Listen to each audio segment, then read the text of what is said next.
o nosso curso de Fake News, Religião e Política, uma iniciativa da CNBB por meio da Comissão Episcopal Pastoral para a Comunicação, a Pastoral da Comunicação, PASCOM Brasil, em parceria com Jovens Conectados, o Coletivo Bereia, o Núcleo de Estudos Sociopolíticos e o Núcleo de Estudos em Comunicação e Teologia, ambos núcleos do ânima da PUC Minas. Então, nós preparamos esta jornada, que hoje chega aqui ao nosso terceiro dia, recordando algumas orientações práticas, né, a todas e todos. A partir das 20h30, nós disponibilizaremos a lista de presença no chat. Então, fique atento que nós vamos disponibilizar para que você preencha e depois irá obter o certificado de participação. Para obter o certificado de participação, serão necessárias 4 aulas, ou 80% do curso, o mínimo, né? O ideal é que você participe das 5 aulas, 100% do nosso curso. Mas, se porventura teve alguma dificuldade, ou se tem durante a semana, são necessários, então, 80% para adquirir o certificado, que será gratuito e enviado para aqueles que cumprirem a carga horária mínima exigida. O nosso agradecimento à equipe de apoio que está aqui, a Manuela e a Júlia, o William, né, ambos lá da assessoria de comunicação da CNBB, e também da nossa equipe da PASCOM Brasil, o Kaiser, a Gabriela, o Jefferson Zucão e a Janaína, que estão aqui na equipe de secretaria acolhida de vocês. Para as interações, como nos 2 primeiros dias, nós vamos utilizar o chat. Então, você pode deixar o seu comentário ou a sua pergunta no chat durante a fala, que nós teremos os momentos para interação no decorrer da nossa noite. Então, faça ali os comentários, participe, né? É claro que o chat ele nos possibilita a interação das mais variadas formas. A gente reage aos comentários, também às falas dos nossos facilitadores, mas é importante que nós não nos distraiamos, né? Não percamos a atenção daquilo que é o essencial, que é agregar conteúdo e conhecimento acerca do assunto. Então, vamos deixar ali, reservar, comentar, ressaltar alguma fala, mas evitar provocações pessoais ou deixar-nos levar pelos afetos que às vezes se afloram. Então, que a gente possa interagir e participar da melhor forma possível. Eu quero convidar para nos ajudar nesta noite, né, nesta terceira noite, o professor Melilo Diniz do Nascimento. Ele é analista político de várias entidades, grupos de interesse, do coletivo Lampião, Reflexão e Debate sobre a Conjuntura de Brasília, no Distrito Federal, também do Inteligência Política no Distrito Federal, é advogado, professor e pesquisador especialista em Direito Público. Ele tem um currículo bastante vasto de publicações, né, de formação, é doutor em Ciências Sociais e Jurídicas. O professor Melilo também contribui no grupo de análise de conjuntura política da nossa Conferência Nacional dos Bispos do Brasil, a CNBB, e ele é diretor nacional do Movimento de Combate à Corrupção Eleitoral, onde ele representa a CNBB. Então, para nós, é uma grande alegria contar com a participação do professor Melilo, que muito irá agregar nessa noite. Seja muito bem-vindo, professor, a palavra está contigo. Muito boa noite a todas e todos. Quero primeiro agradecer a cada um de vocês que está conosco nesse curso.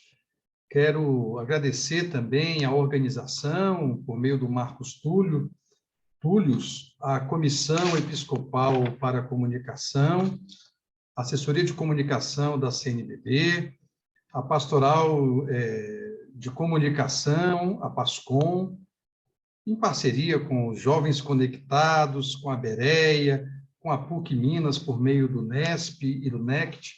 Quero dizer que é uma grande oportunidade. Mais importante do que, talvez, a minha formação é uma experiência que temos tido aqui no MCCE. O MCCE, Movimento de Combate à Corrupção Eleitoral, é uma rede de 74 entidades. A CNBB é uma delas.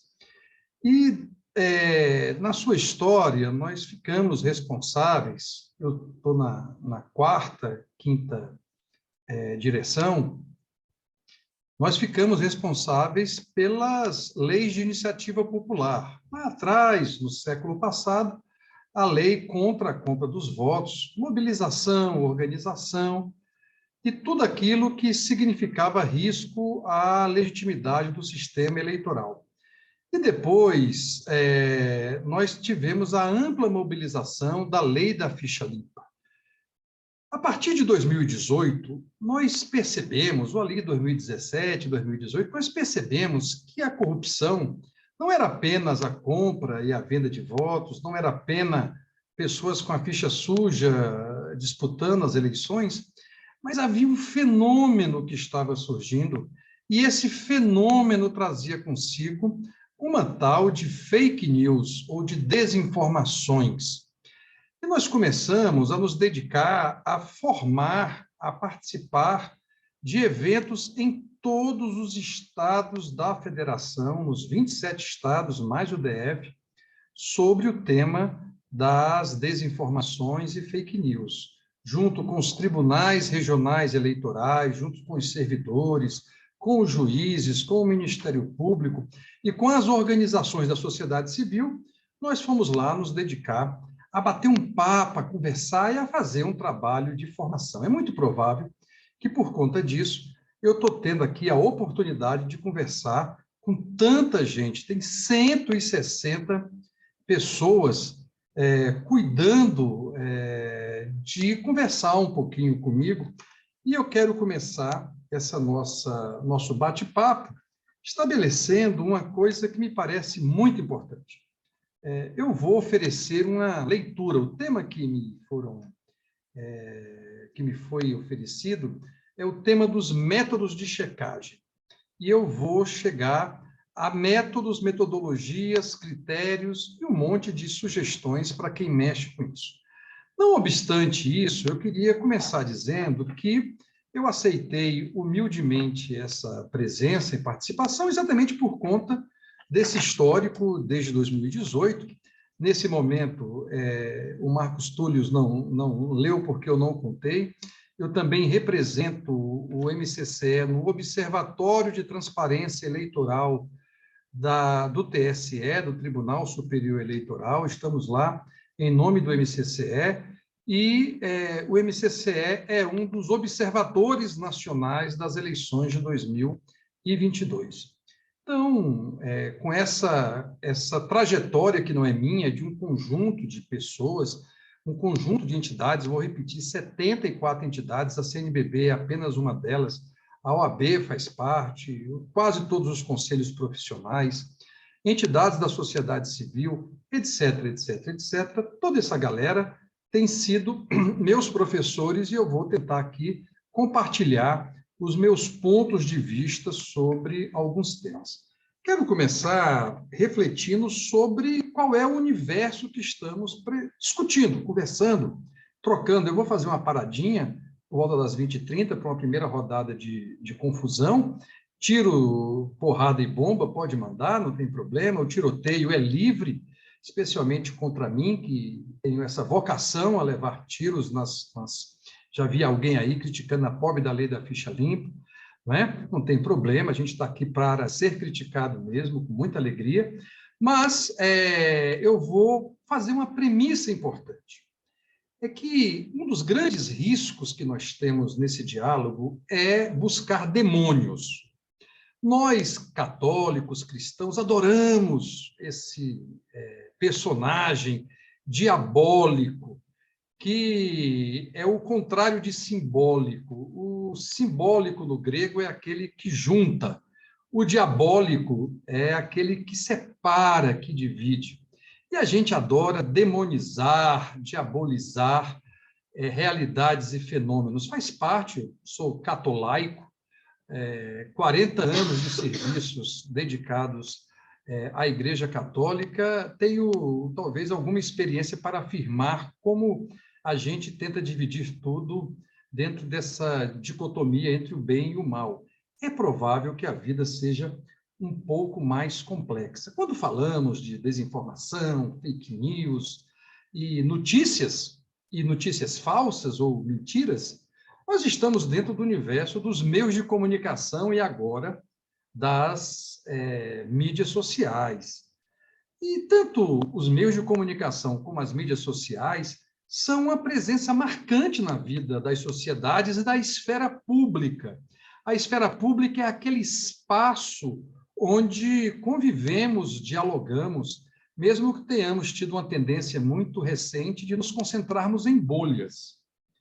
Eu estou convicto que, entretanto, a opinião pública é cada vez mais a opinião publicada. Meios de comunicação e agora as novas mídias sempre cumpriram um papel fundamental na política. Eu falo de política, eu faço análise de conjuntura para a CNBB e para diversos organismos da CNBB e também para outros grupos fora da CNBB. E eu sempre digo que a gente necessita desse pessoal porque necessita da política. E acaba sendo uma conquista civilizatória a comunicação e a presença da imprensa na vida das sociedades.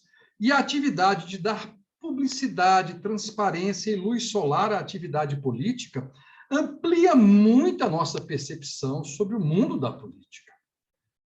Antes mesmo de 1808, ano da chegada da família real ao Brasil, a imprensa já tinha uma relação de poder com a sociedade brasileira e com o Estado.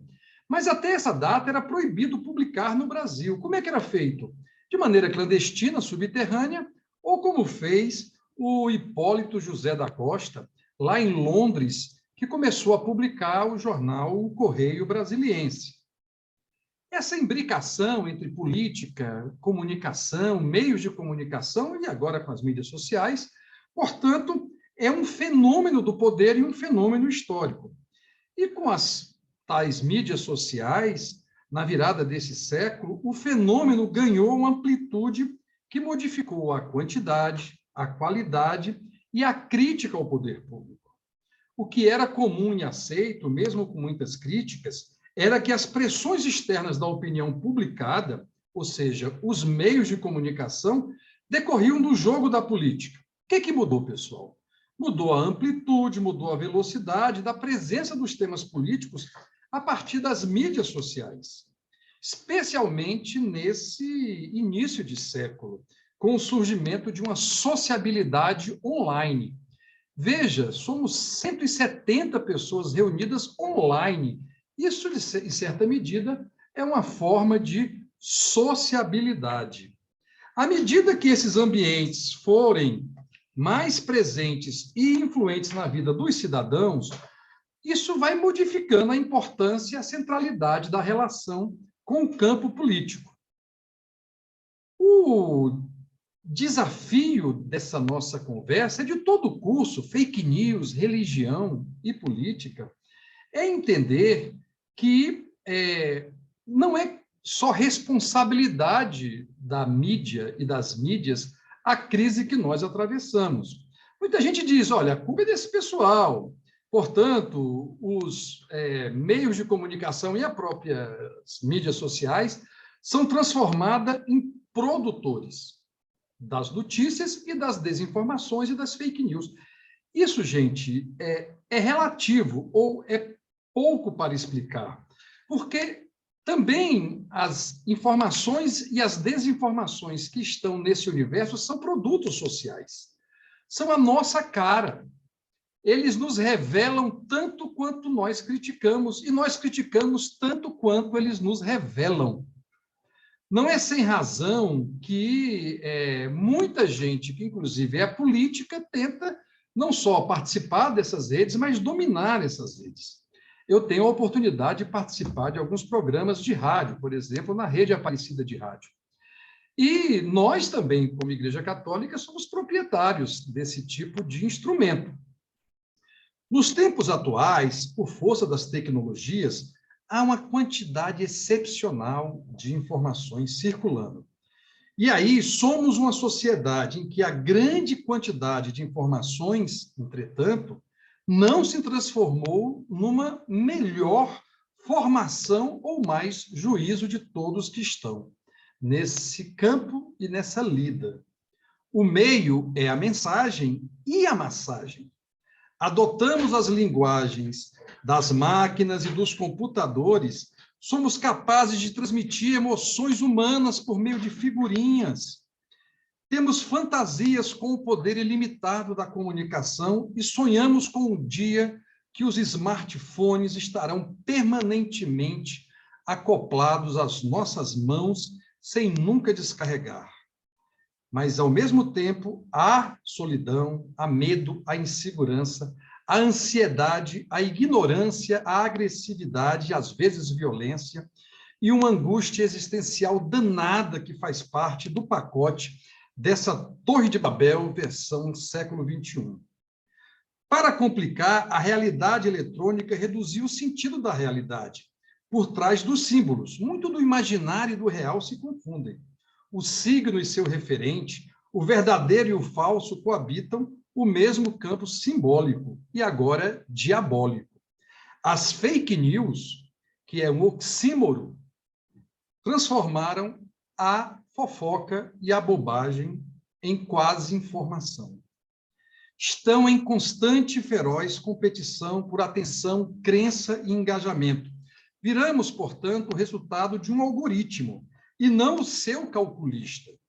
O resultado é a ampliação do sistema de controle social e de poder, desta vez na mão de companhias que dominam a distribuição da informação e criam, portanto, uma desconfiança permanente a tudo e a todos como parte da nossa condição social.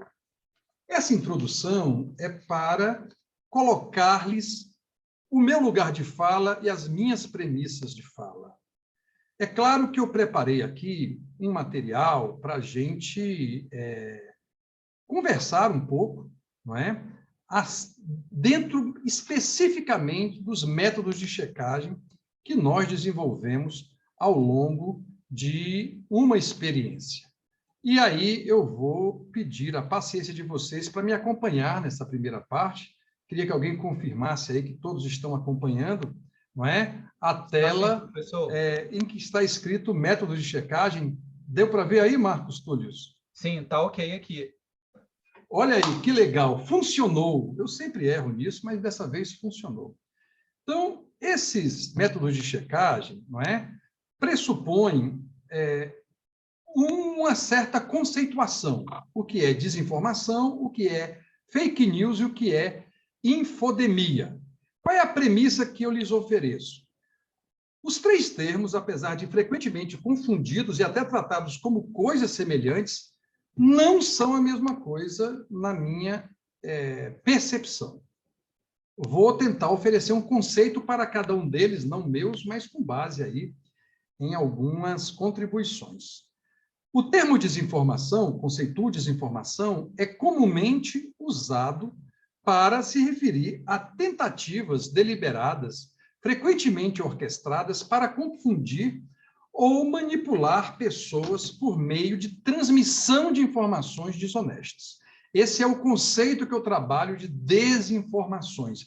Eu, inclusive, apesar de saber que fake news é muito mais na moda, eu prefiro muito mais o conceito de desinformação do que o conceito de fake news, exatamente pela fragilidade conceitual, apesar de que virou chique falar fake news, né?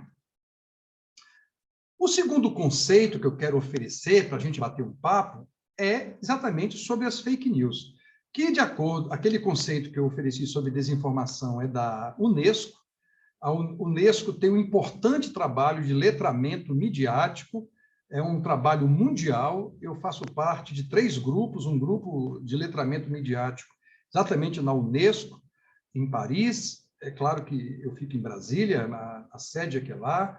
Eu faço parte de um outro grupo de letramento midiático na Ásia, que reúne basicamente os países do Oriente, mais Índia, Paquistão, Afeganistão, e todos os países aí, Egito, Arábia Saudita, Irã, que é um grupo dentro desse contexto da Unesco, e tem um outro grupo aqui no Brasil, que tem como sede o Centro de Lógica e Epistemologia da Universidade de Campinas. Deve ter alguém aí da Unicamp ou de Campinas que acompanha isso. Muito bem, esse pessoal conceitua fake news como informações fabricadas que imitam o conteúdo da mídia de notícias na forma, mas não no processo organizacional ou na intenção. Os veículos de notícias falsas, que, por sua vez, carecem das normas editoriais e processos da mídia de notícias para garantir a precisão ou a credibilidade das informações. Então, enquanto a desinformação é um gênero, uma das suas subespécies são as falsas notícias ou as fake news, aí, como chamam os de origem britânica. E tem um terceiro fenômeno muito comum nesse universo que exige uma determinada checagem, que é a tal da infodemia. O que é a infodemia? A infodemia é o enxame digital. É o grande aumento no volume de informações associadas a um assunto específico que podem se multiplicar exponencialmente em pouco tempo devido a um evento específico como a pandemia atual. Nessa situação, surgem rumores e desinformação, além da manipulação de informações com intenção duvidosa. Na era que estamos atravessando, isso toma uma potência monumental. E muita gente se perguntou se deveria ou não tomar vacina, porque havia o risco das vacinas não serem capazes de nos ajudar a enfrentar, por exemplo, a Covid-19. Ou muita gente diz, será que isso não vai virar jacaré, macaco, essas coisas? Eu ofereço, portanto, um quadro que tem a ver com exatamente esse universo de conceitos. Esse quadro de conceitos que estabelece, uma relação entre as expressões e a origem da palavra. Isso também é feito pelo pessoal da Unesco. Muito bem. Então, comparando, fake news ou misinformation são as notícias falsas, a desinformação e a infodemia. Então, quais são as características desses processos, fenômenos que, em certa medida, atrapalham a nossa vida social e também a democracia e a política? Informações falsas, erradas ou equivocadas, mas sem a intenção de prejudicar, sem checagem, carecente de normas editoriais e de veículos de comunicação, danificando a credibilidade da informação, baseadas ou não em fatos científicos e acontecimentos reais e refeitas para parecer verdade. A desinformação está no campo estrito do propósito de manipular mesmo, enganar ou para ganho próprio, baseados ou não em fatos científicos e acontecimentos reais e refeitas para parecer verdade, com o objetivo de enganar. E depois a infodemia, que é essa quantidade enorme de produção de informação, de dados sobre o mesmo assunto, e acaba levando nesse rio de informações fontes confiáveis e fontes não confiáveis. Nós passamos recentemente por esse processo no tema da pandemia da Covid-19. Quem aqui não foi bombardeado de informações, discussões, algumas verificáveis e confiáveis, outras nem tanto, outras resultantes de algum tipo de manipulação. De todo modo, teve um ataque de informações nesse processo, nesse período. Muito bem. Colocado alguns conceitos como parte inicial dessa nossa conversa, eu queria conversar com vocês sobre os critérios de seleção. O que é possível checar? Então, volto a dizer, há um mar de informações e um oceano de desinformações e fake news. Nós estamos alcançando níveis de projeção das desinformações excepcional.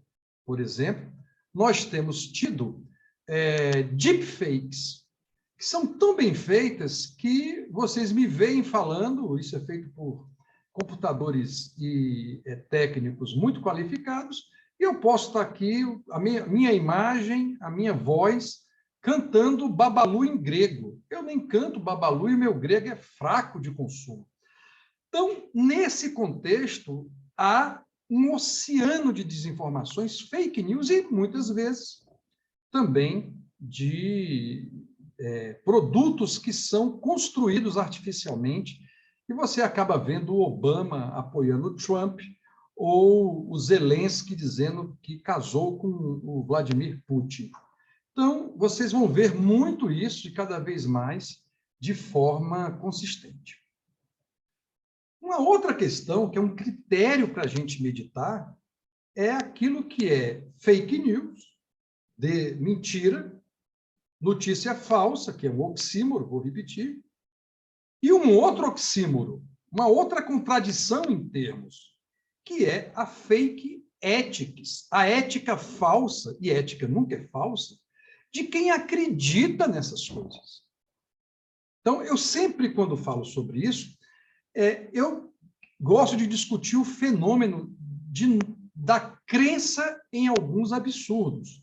Eu me lembro que uma querida amiga aposentada, há uns 10 anos, estava tendo lá a guerra na Síria, que continua, mas era um dos momentos críticos, e ela disse, Melilo, eu estou te ligando para saber se os sírios vão migrar para o Brasil. Isso não estou sabendo, conta aí para mim o que está. Não, eu vi uma notícia, obviamente uma falsa notícia, de que 150 mil sírios vão pegar 5 navios e vão vir aqui para o Brasil. Eu estou morrendo de medo desses sírios. Eu disse, olhe, eu quero lhe dizer que quem devia estar morrendo de medo são esses sírios. Não cabem 150 mil sírios em 5 navios. Essa notícia está furada.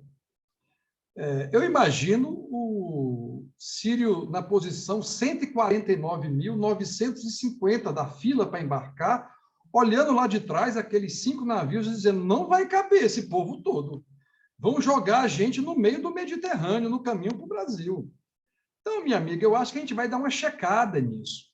Mas o que me espantava é que ela era uma figuraça, amiga, juíza aposentada, importante intelectual em Brasília, que estava tremendo de medo e crendo que viriam 150 mil sírios em 5 navios. Havia um problema matemático. Muitas vezes a gente resolve fake news e desinformação fazendo conta, fazendo cálculo.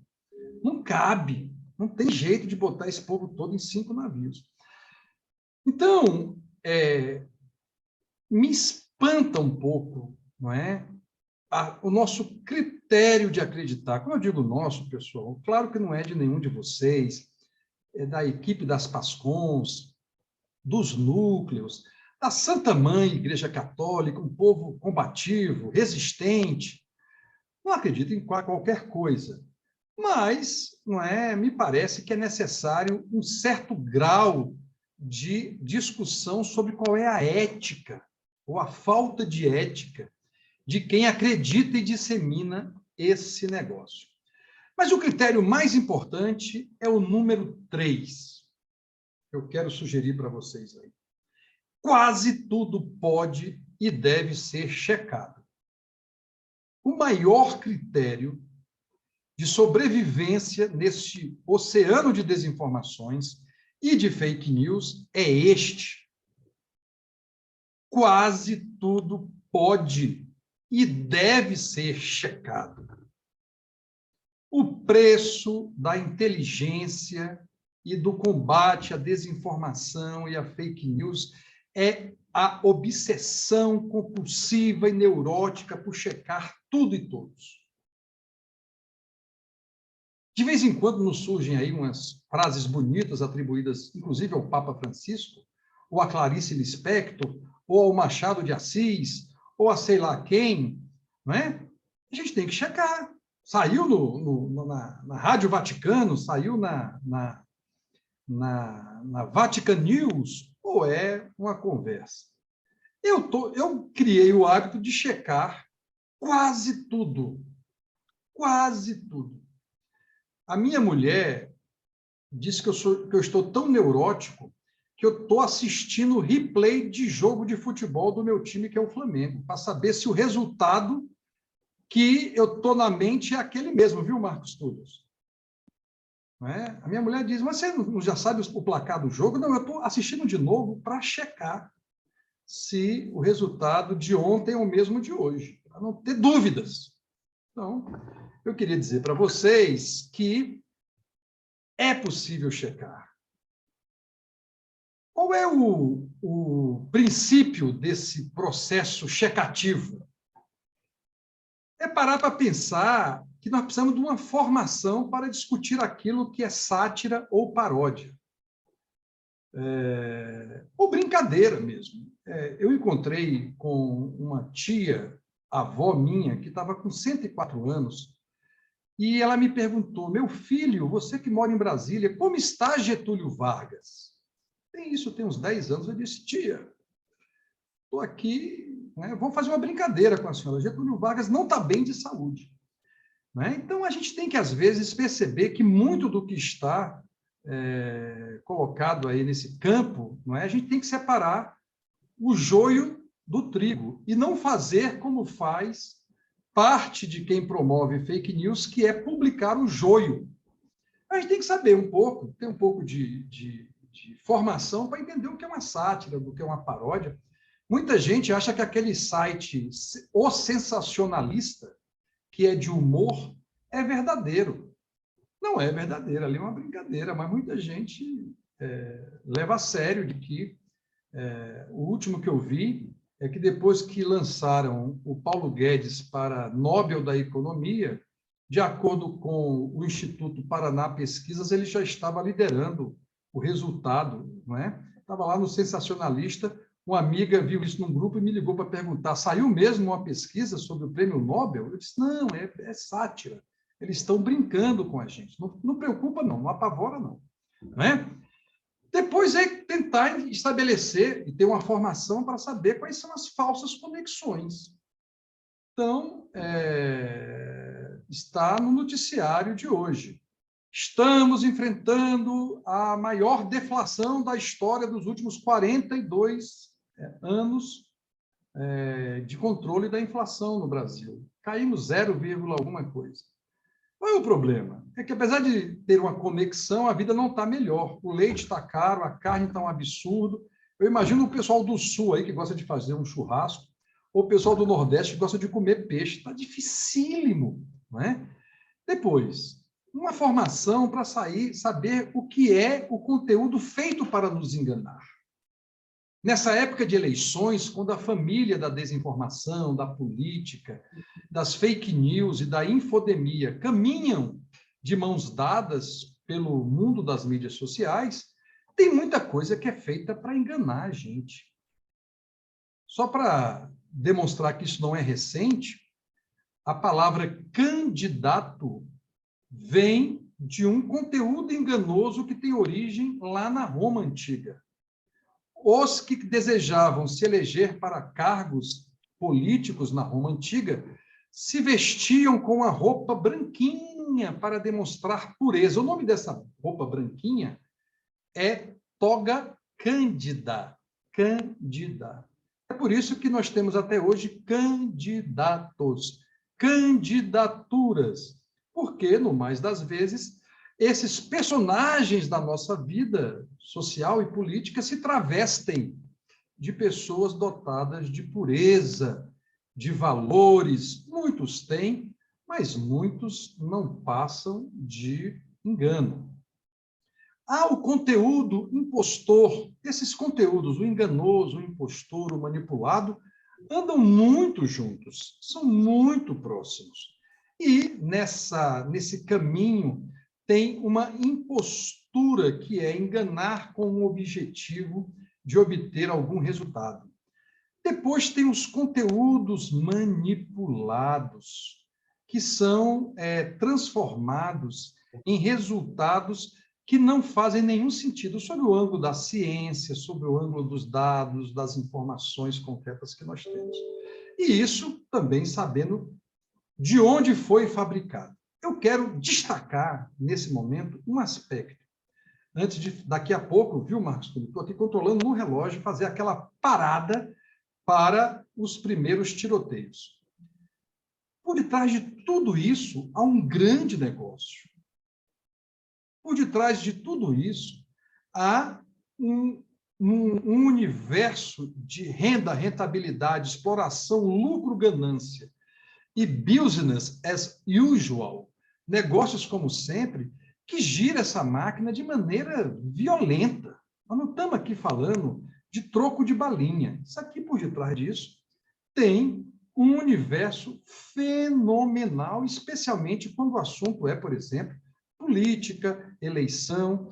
E veja, tem circunstâncias, países e histórias que eu posso aqui contar para vocês mais adiante. Para concluir o item dos critérios de seleção, eu queria oferecer alguns exemplos de formação. Por exemplo, o tal do letramento midiático. O que é letramento midiático? É uma tradução também de uma expressão de origem anglo-saxã, mas que já está virando comum no Brasil. Letramento midiático, enquanto a gente está aqui, tem um curso de letramento midiático de uns colegas em outros grupos, em outros universos. Repito, eu faço parte de alguns núcleos de letramento midiático. Tem uma semana do letramento midiático que é feito no mundo inteiro, no mês de outubro. Na brasileira do ano passado, eu fui convidado a participar com muita alegria e com muita felicidade pela oportunidade que me deram. A ideia é a gente analisar como funciona a mídia, as mídias, e como é que isso nos ajuda a combater a desinformação e as fake news. O segundo instrumento é a análise de texto. Eu quero dizer para vocês que eu estou ficando idoso e já tem algum tempo de sala de aula, uns 34 anos que eu, de vez em quando, cometo aulas contra as vítimas chamadas alunos. Muito bem. Antigamente, eu não estou sendo reacionário e conservador, parecia que havia mais tempo para ler os textos. Hoje, quase ninguém lê texto. Não é? Eu participo de uns 40 grupos de WhatsApp, pessoal da catequese, o pessoal que fez primeiro grau, o pessoal que fez segundo grau, o pessoal da universidade, o pessoal do MCCE, o pessoal da análise de conjuntura da CNBB, o pessoal de não sei onde, tem lá uns 40 grupos de WhatsApp. Recentemente surgiu uma disputa sobre o 7 de setembro, esse evento que prometem aí causar turbulência na democracia brasileira. Muito bem. E soltaram um documento de uns religiosos e esse documento causou maior barulho em dois grupos que eu estou. E eu estava ocupado, quando eu parei para ler, eu vi que o convite que esse documento religioso fazia era para 2021. E eu disse, pessoal, vocês estão brigando aí há sei lá quanto tempo, mas isso é um negócio do passado, vamos verificar aqui. Aí fui verificar, realmente, era um convite de 2021. Então, ainda mais em grupo de WhatsApp, que é o inferno na Terra, quem quiser ir para o céu e evitar o inferno é só fazer como referência os grupos de WhatsApp desse povo. Pelo menos os meus são infernais. Né? E aí eu quero dizer para vocês que eu percebi que a gente precisa analisar melhor os textos, precisa ler melhor o que está escrito e separar um pouco o universo. E aí eu entro na terceira fórmula de formação. Separar o que deve e o que é público do que é e que deve ser privado. Eu quero dizer para vocês que eu estou um pouco horrorizado com o grau de promiscuidade entre o que é público e o que é privado. A gente tem que separar um pouco com pudor, com prudência e com algum grau de respeito. Esse negócio, não um casal de artistas separa, não é? Você sabe até o que disse o juiz e o advogado na audiência, né? Então, nós temos uma dificuldade muito grande de respeitar o espaço público e, ao mesmo tempo, separar e respeitar o espaço privado. É um exemplo de formação, o que é público e o que é privado. E também avaliar melhor as teorias conspiratórias. Os extremos do espectro político adoram, esses extremos adoram teorias conspiratórias. Não é? Há uma em curso no Brasil, que é uma teoria conspiratória, que já teve gente de esquerda, de centro, de direita, repetindo, de que as urnas eletrônicas, o sistema das urnas eletrônicas, é um sistema que é facilmente violável e é controlado por um gênio do Tribunal Superior Eleitoral que vai lá e mexe nos botões e escolhe quem é eleito. Então, nós estamos vivendo um tempo de teorias conspiratórias e de conspirações sem teoria. A gente precisa, por certo, formar-se sobre isso, não só informar-se, mas formar-se sobre isso.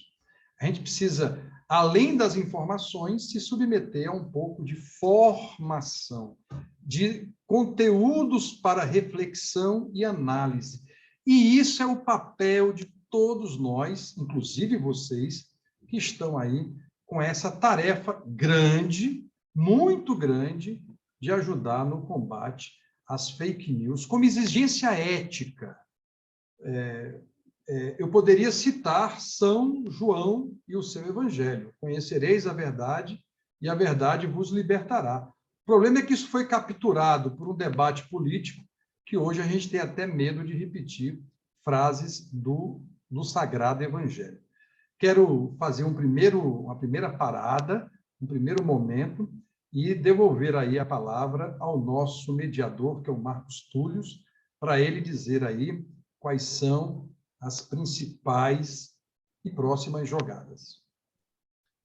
Obrigado, professor Melilo, por essa primeira parte aqui, né, que trouxe provocações aqui, comentários do pessoal, inclusive ilustrando as falas, né, principalmente quando se fala das sátiras, né, você trouxe aí do sensacionalista, também surgiu aqui da irmã Zuleide, do Coronel Siqueira e outros perfis que a gente vê pelas redes sociais.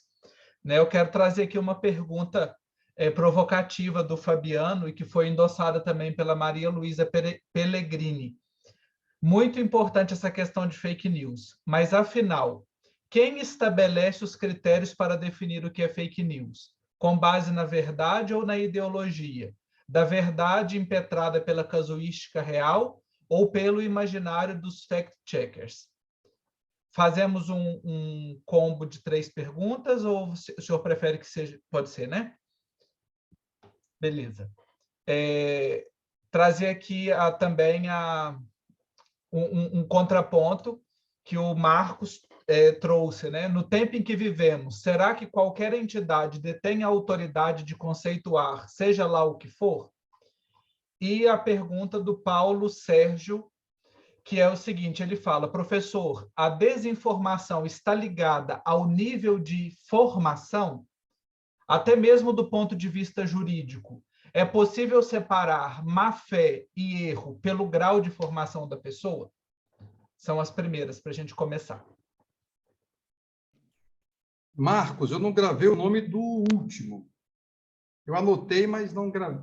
Anotei Sérgio. Todas, mas não... Quem? Paulo Sérgio. O Paulo Sérgio. Então, eu acho que Kant dizia que Immanuel Kant, um filósofo alemão, dizia que toda pergunta traz consigo a sua resposta.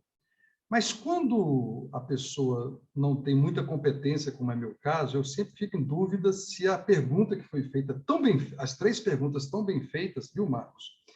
Eu consigo captar as respostas. Primeiro porque o tema da verdade é um tema filosófico, metafísico, religioso, político, tão debatido que me parece que a principal percepção que eu posso oferecer é de que a verdade é construída coletivamente. E essa construção coletiva resulta em aproximações da verdade. Eu vou, ao final, na segunda etapa, oferecer uma numeração do que é verossímil e do que é verossímil, de 0 a 10, do menos verossímil para o mais verossímil. Não é? Então, eu dou exemplos. Há 500 anos, a verdade sobre o formato do planeta Terra era uma verdade discutida. Muita gente, até hoje, ainda imagina que a Terra é plana. É pouca gente, mas há 500 anos era muita gente. Muita gente. Eu sou advogado de alguns povos indígenas da Amazônia, há 10 anos. Né?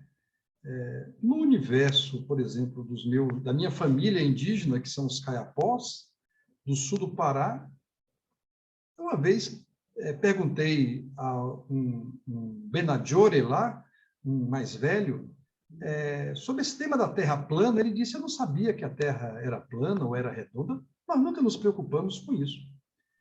Então, tem temas e assuntos, eu acredito que a gente constrói coletivamente o que é a verdade. Ano retrasado, na Rádio Jornal do Comércio de Pernambuco, o meu querido amigo José Nivaldo, especialista em Maquiavel, ex-professor da Federal de Pernambuco, fez um programa ali às 11 da manhã dizendo que o homem não foi à Lua, é tudo mentira. Um professor com grata formação. Eu liguei para ele e disse: Zé, você está maluco, mas tudo bem, continua meu amigo, não tem problema. Não é? Está tudo bem.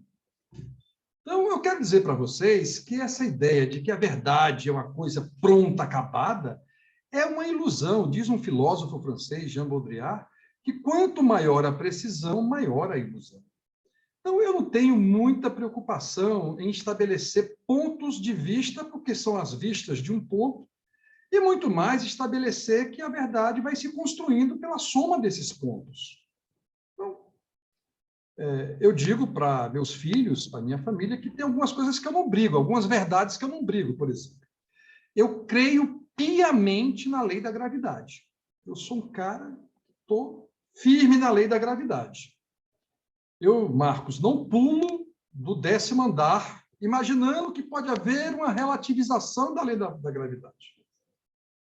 Claro que eu sou frouxo. Se eu fosse mais corajoso, eu encararia isso como um tema ideológico.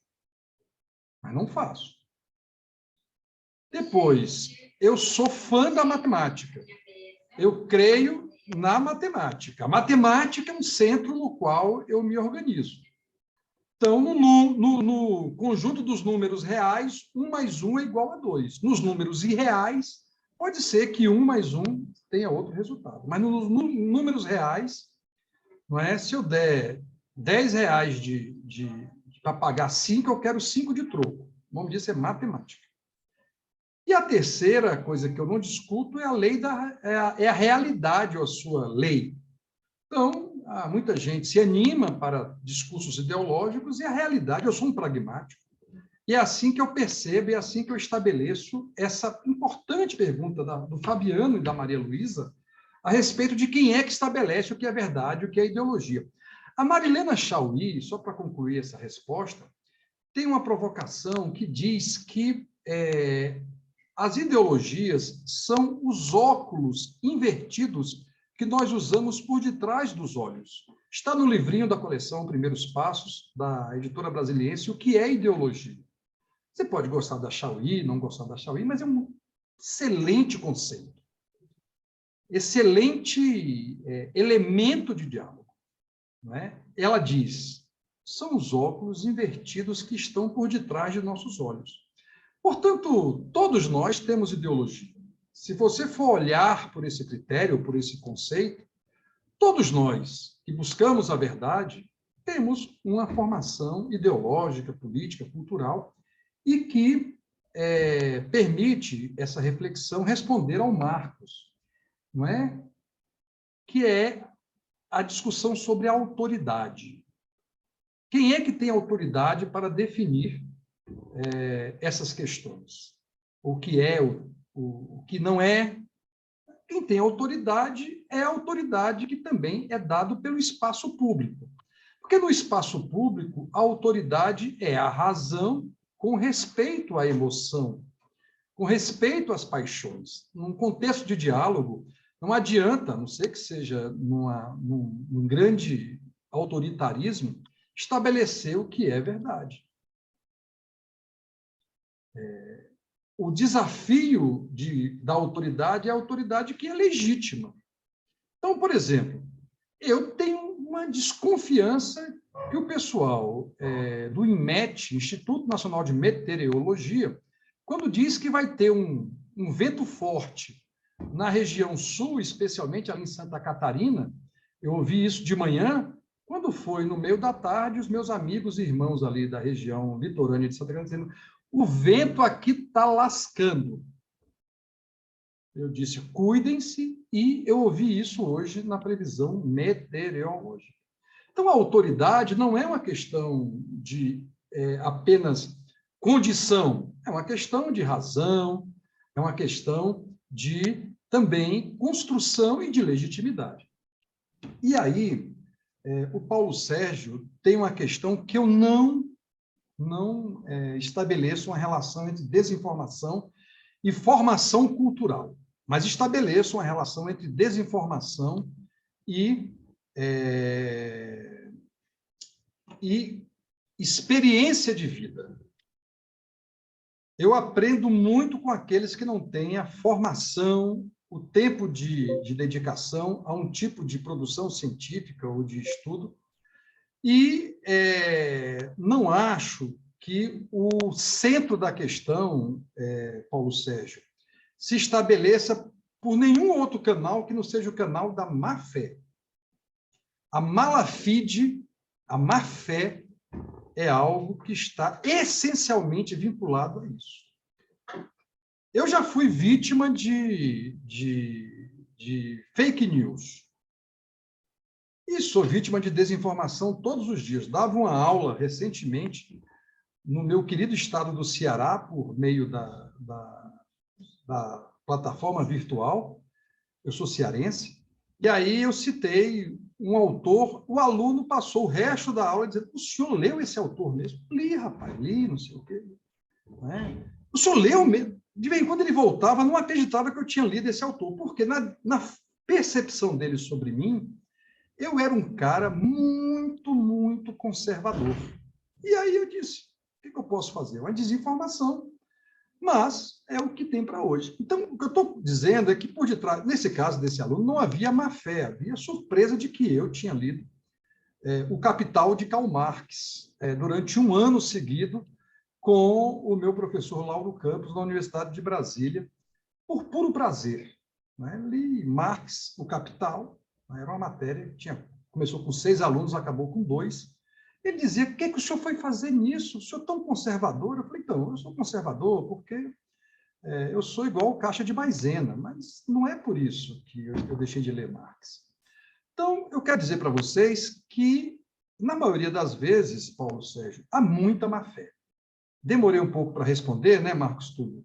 Mas já estou calando a minha boca para a próxima rodada. Vou tentar ser mais econômico e objetivo, coisa que raramente acontece na minha vida.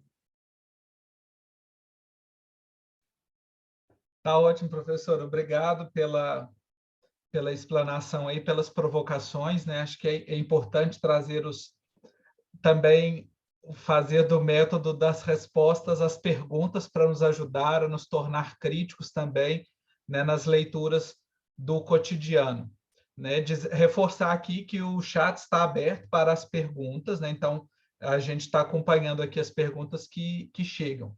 A Karen Sturzenegger, me desculpe se eu pronunciei o seu sobrenome errado, mas a Karen, ela pergunta: professor, gostaria que você comentasse, por favor, a pós-verdade favorece uma crença cega em desinformação e fake news? O Francisco Augusto Vilaça. Professor Melilo, a questão das fake ethics se enquadra no conceito científico de escaninhos mentais para explicar como as pessoas conseguem aceitar verdades tão incoerentes? E o Carlos, quando o senhor fala que o ato de 7 de setembro pode causar turbulência à democracia, em que sentido o ato é antidemocrático?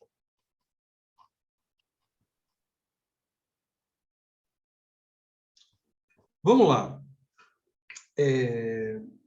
Karen, eu também não sei pronunciar o seu sobrenome, então vou ficar só com a Karen. Marcos Túlio Schillucci.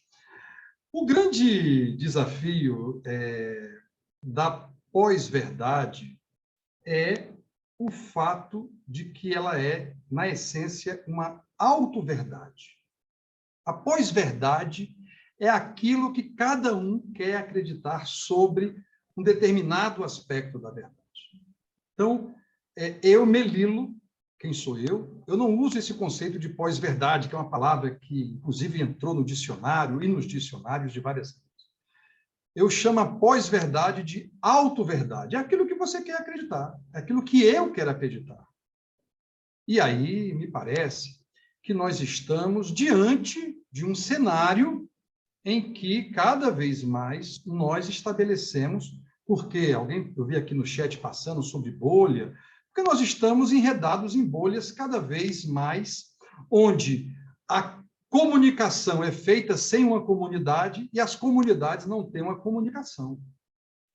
Pense na animação da política no Brasil, com gente brigando por todos os temas. Me pediram para falar um pouco sobre como é que a gente deve pensar esses temas tão disputados. Eu disse, olha, vocês têm que lembrar que no final do ano tem amigo oculto na família e troca de presentes, e ceia junto. Se vocês quiserem chegar lá inteiros e a minha tia Socorro não me expulsar, eu tenho que me comportar. Eu tenho que deixar de lado qualquer disputa selvagem e lembrar do salpicão da tia Socorro, que é uma delícia. Né, William? Por um salpicão eu faço qualquer negócio. Né? Então, eu quero dizer que a auto-verdade nos impele.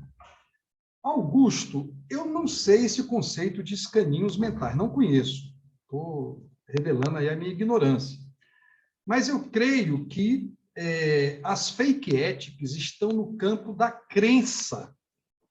E como dizia o filósofo espanhol Ortega y Gasset, nas crenças nós estamos, nas ideias nós temos. Eu tenho uma ideia, mas quando eu estou no campo da crença, eu não tenho, eu estou. Então, eu me creio animado e divertido. Os meus netos não me dão a menor pelota, eu sou subcidadão, porque não sei o jogo do dia lá, do jogo do computador, como é que é o nome do celular, do tablet. Né? Eu estou na categoria de subcidadão, eu me acho divertido, mas eles acham que esse universo de jogos aí é um universo que eu realmente não entendo e nem quero entender. Então, tem aí um elemento sobre isso.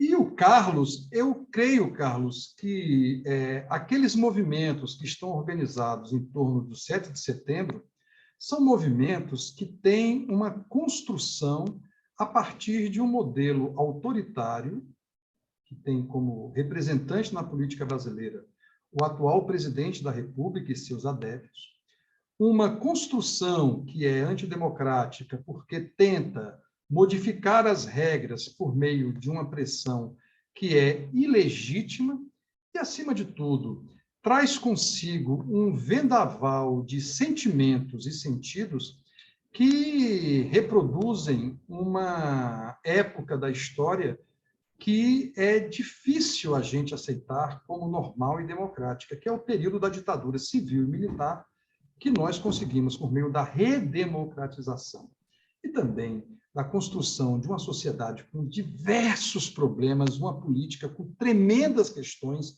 que ainda precisam melhorar, mas que permite, por exemplo, que eu esteja aqui conversando com vocês, ou que outras pessoas estejam dialogando sobre temas, ou que permite, por exemplo, uma imprensa que, apesar de ter todos os problemas, ou de redes sociais que têm todos os problemas, permite-se que a gente possa manifestar nossas opiniões com uma certa liberdade. Eu não creio que a liberdade é absoluta. Eu, quando vou nas televisões católicas, eu evito, e também aqui nos encontros católicos, ou com cristãos, viu, Marcos Túlio? Eu evito falar palavrão, porque eu sei que eu não posso falar palavrão em alguns ambientes. Eu, quando tinha um programa na rádio Nova Aliança, em Brasília, eu toquei uma vez, num sábado à tarde, um rock heavy metal do Iron Maiden. E aí um monte de gente ligou, então, para o cardeal, dizendo, olha, o rapaz da rádio está maluco. Ele tocou um rock pesado lá, não deu certo. Né? Então, eu aprendi que em algumas coisas a gente não deve ultrapassar. Então, a liberdade nunca é absoluta, a liberdade sempre é relativa. Não é? Mas a verdade tem que ser construída, não é, de maneira tal que, apesar dos relativismos, busquemos alguns pontos de consenso. Isso é muito difícil. Consenso hoje é muito difícil. É por isso que eu não me preocupo em estabelecer verdades. Eu me preocupo muito mais em sugerir caminhos e, obviamente, discuti-los com toda a liberdade, que eu posso e nós podemos oferecer uns para os outros. Uma liberdade que é, ao mesmo tempo, responsabilidade, uma liberdade que é, ao mesmo tempo, convicção e vontade de dialogar. Porque liberdade que exclui não é liberdade, é autoritarismo também. Obrigado, professor Melilo, por mais essa rodada. Você tocou aí na pergunta que o Levi Torres trouxe, né, das bolhas e redes sociais. Então, nós vamos passar agora para a segunda etapa e depois a gente retoma, né, com o momento de interação, só reforçando, né, que já temos aqui no chat o link para a assinatura, né, para você registrar a sua presença. Então, coloque e, por favor, preencha o nome completo. Se você vai comprar qualquer coisa em qualquer lugar, você coloca o nome completo. Por que que nas listas de inscrição da igreja você coloca só o primeiro nome? Então, coloque o nome completo, por favor, porque isso pode, inclusive, comprometer o certificado, senão a gente não vai conseguir identificar. Maria tem milhares, né? Mas talvez a Maria Aparecida de Jesus foi uma só que se inscreveu aqui para o nosso curso. Então, preencham, por favor, a lista. Não precisa de colocar o nome no chat. O nome você coloca na lista, no link. William, se puder colocar o link aí novamente, tá bom? E aí agora a gente dá continuidade, então, com o professor Melilo.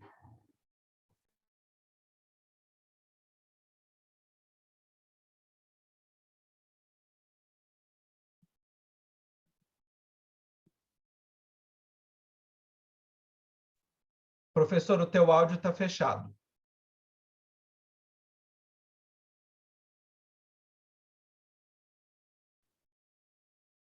É a frase mais dita em tempos virtuais, né? Fulano, o seu áudio está fechado.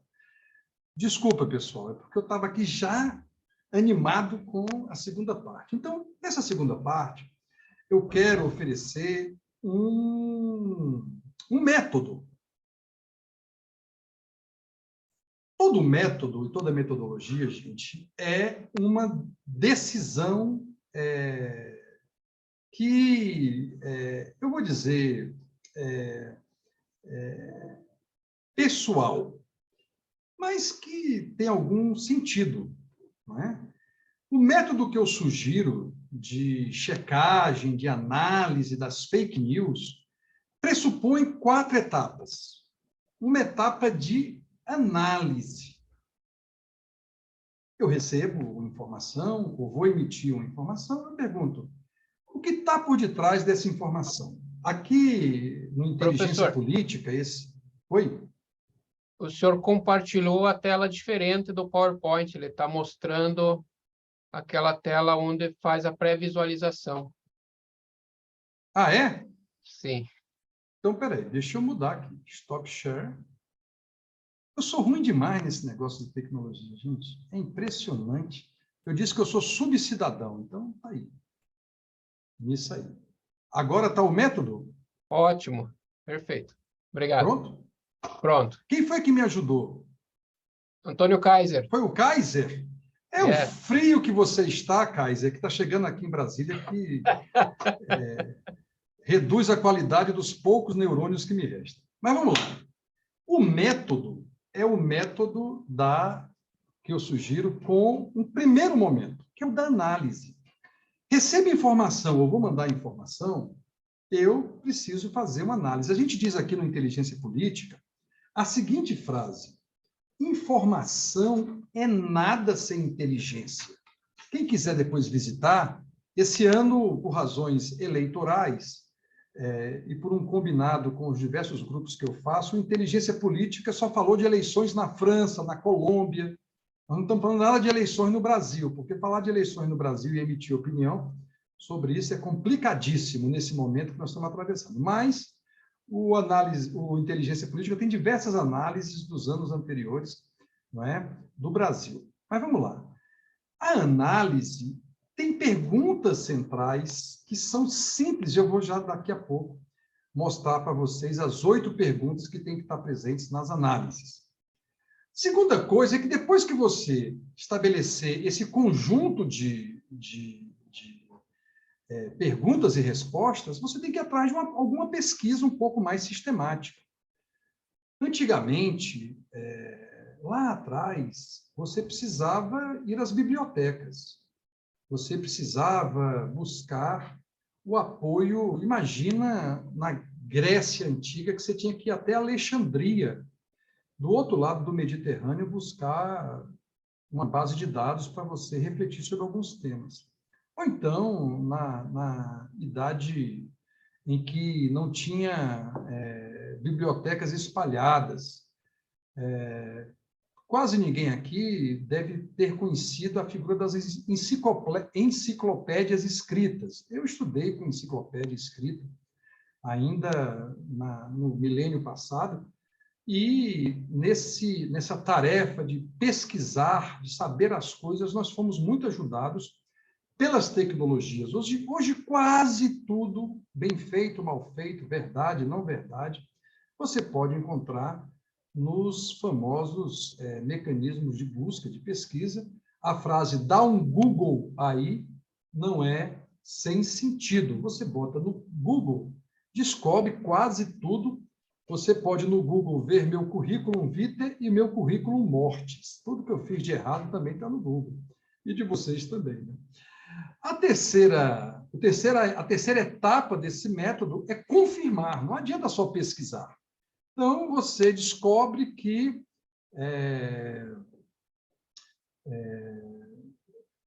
a vacina ajuda no enfrentamento da pandemia, reduz os dados.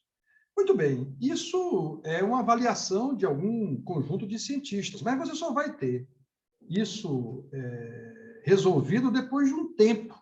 Essa confirmação exige tempo e verificabilidade. Essa verificabilidade é uma expressão cunhada por Karl Popper, lá no século passado, e que diz respeito à capacidade de comprovar uma determinada informação, dado ou realidade. Então, eu digo, olha, gente, se eu destruir a Amazônia, vai piorar a chuva no Cerrado.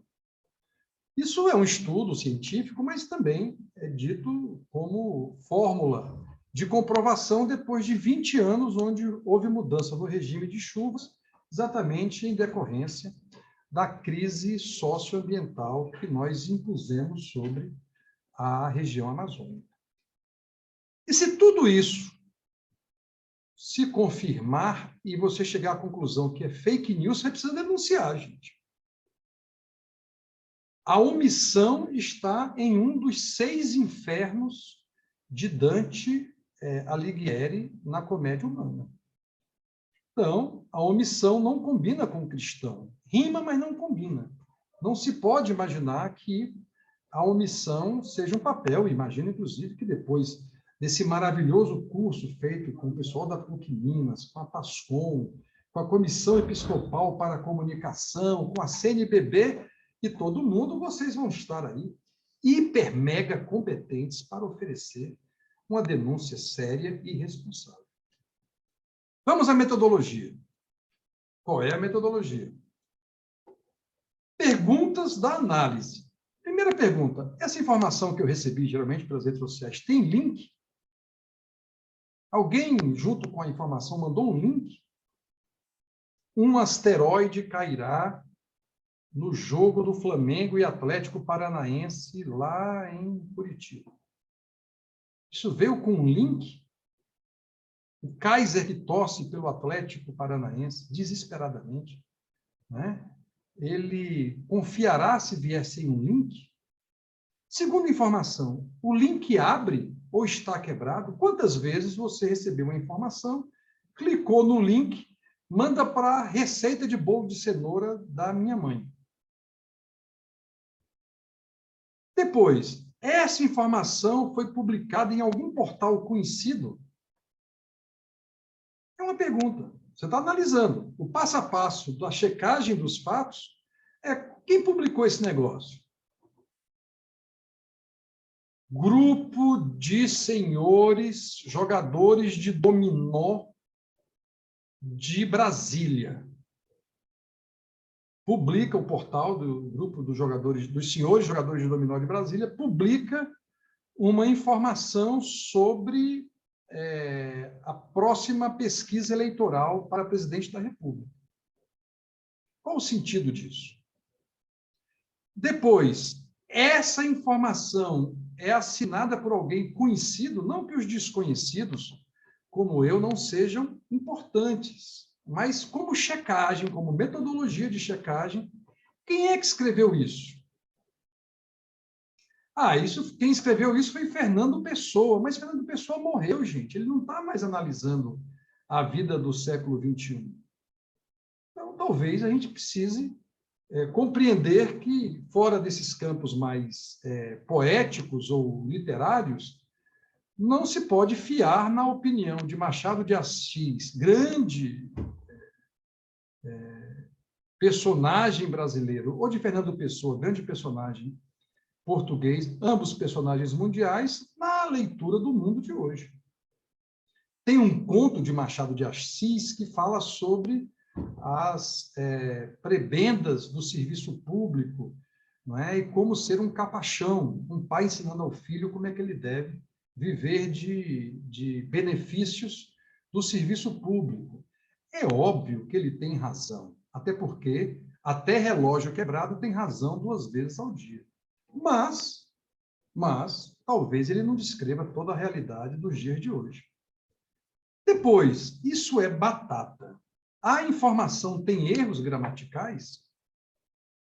Quando a informação vem cheio de erros gramaticais, de redação, de digitação, tem algo errado que não está certo. Não é porque somos snobs, metidos a um português castiço, uma tradição, não é? Todos da Academia Brasileira de Letras, mas é um elemento para você checar aquela notícia. Sexta pergunta. A informação começa de modo alarmista, diz assim, se você não abrir esse site, essa notícia, você não saberá como será o fim do mundo. Ora, nós católicos, cristãos, nem precisamos, sabemos como será o fim do mundo, porque lemos o Apocalipse de São João. Então, portanto, está aí uma curiosidade que nós não devemos perseguir. Então, quando nós estamos diante desse tipo de sensacionalismo, alarmismo, na chamada, né? Tem agora uma moda, você vai rir muito com esse vídeo. E você, depois que vê o vídeo, fica com a vontade louca de chorar. 7ª pergunta. A informação menciona terceiros, mas não diz o seu nome. Um famoso médico, um famoso especialista, um famoso jurista, um famoso filósofo, um famoso bispo, mas não diz o nome do sujeito. Um famoso médico disse que se você tomar suco de limão, de manhã cedo, você não terá Covid. Aí você pergunta, é o doutor quem? O cara não sabe responder. E uma 7ª pergunta é a pergunta se a informação pede para ser compartilhada. Ao final diz, você tem que mandar isso para todos os seus amigos do WhatsApp. Eu quero assegurar você que os seus amigos do WhatsApp vão ter uma raiva quase que animal contra você se você mandar muita bobagem no grupo de WhatsApp. É melhor mandar, o nome não é novena, não, tem corrente. Corrente de, sei lá, São Melilo para você combater as fake news. Né? Então, é melhor mandar corrente do que mandar esse tipo de notícia. Volto ao método. Aquelas são as perguntas da análise.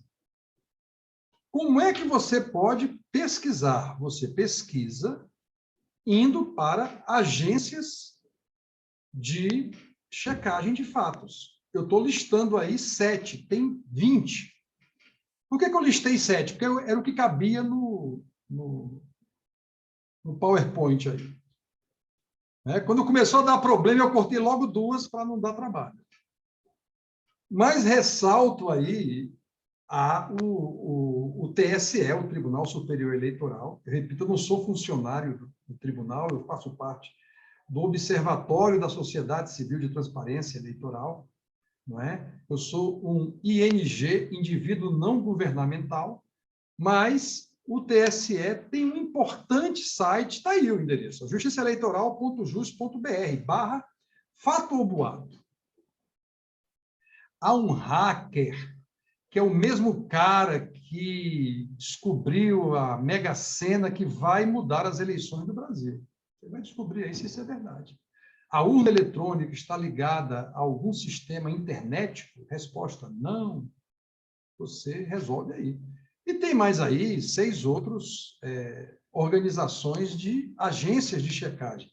Algumas privadas, algumas das mídias e outros projetos coletivos. Aos Fatos, boatos.org, Farsas, Fato ou Fake, Lupa, Projeto Comprova. Tem outras. Tem uma quantidade grande de agências. Muito bem. Eu queria, já caminhando aí para o fim, até para gastar um tempo bom no nosso diálogo, que sempre é melhor do que a minha fala, sugerir algumas referências para verificação. Primeiro, isso aqui é uma tautologia, não é? Mas o que é isso?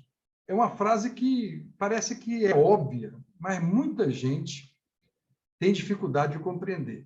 Verifica-se para buscar a veracidade. Veracidade é igual a confiabilidade. Então, como é que você verifica se aquela fonte de informação tem algum grau de veracidade? A qualidade da informação. Se tem um gerenciamento, eu posso protestar sobre aquela veracidade, tem um ombudsman, não é? Que eu posso ir lá e dizer, olha, esse negócio aí está maluco. E uma governança dos dados, uma gestão dos dados, onde, por transparência, eu posso oferecer uma opinião contrária ou saber de onde veio aquela opinião. Uma observação importante. Quanto maior o volume, quanto mais amplos tipos e formatos diferentes, os dados ficam mais imprecisos e difíceis de confiar. Então, eu gosto muito de ler pesquisa, de ler números, de ler dados, de ler todo tipo de pesquisa, até por conta desse... Vocês me chamam de professor, mas isso é muito mais pela minha experiência de vida, onde eu gosto de ler números e dados. Não é? Sempre gostei. Eu sou advogado, sou analista político, tenho uma formação em ciências sociais e políticas, mas, assim, eu sempre gostei, a matéria que eu mais gostei na minha vida foi estatística aplicada, que é coisa de gente doida, né, Marcos Túlio? Quem que gosta de estatística? Eu adoro estatística, leio isso, né, com muita felicidade. Eu leio matemática, gosto. Sou de humanas, mas gosto desse pedaço aí da vida e do conhecimento. E aí, a gente precisa entender isso. E eu quero oferecer uma classificação da veracidade. Consiste essa classificação em definição de níveis de proximidade da verdade que cada informação deve receber. O 0, para mim, é pouco verossímil. O 10 é muito verossímil. Então, como é que você estabelece isso? Você vai construindo isso. Quanto mais coletivamente você for construindo, melhor. Quanto mais individualmente, mais arriscado a cometer algum tipo de equívoco. É provável que, dentre as tarefas que vão surgir desse curso maravilhoso, promovido por tantas organizações consequentes e responsáveis, é encontrar um jeito de dar a isso uma qualidade coletiva e não apenas individual.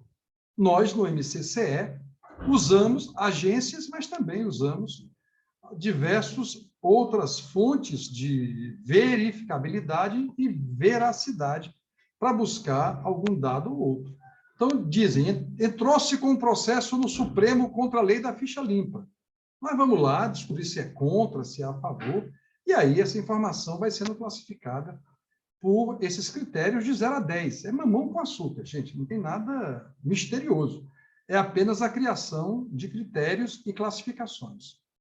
Questões finais, né?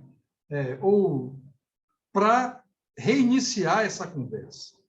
Eu quero dizer que nesse assunto de fake news, de desinformação e toda a dificuldade que está por detrás disso, nós temos 2 desafios. O primeiro, quer dizer, nós temos alguns desafios. O primeiro deles é entender essa dinâmica do que são os pontos de vista, que são sempre as vistas de um determinado ponto, e o que são pontos cegos, aquilo que nós não estamos percebendo em uma dada realidade.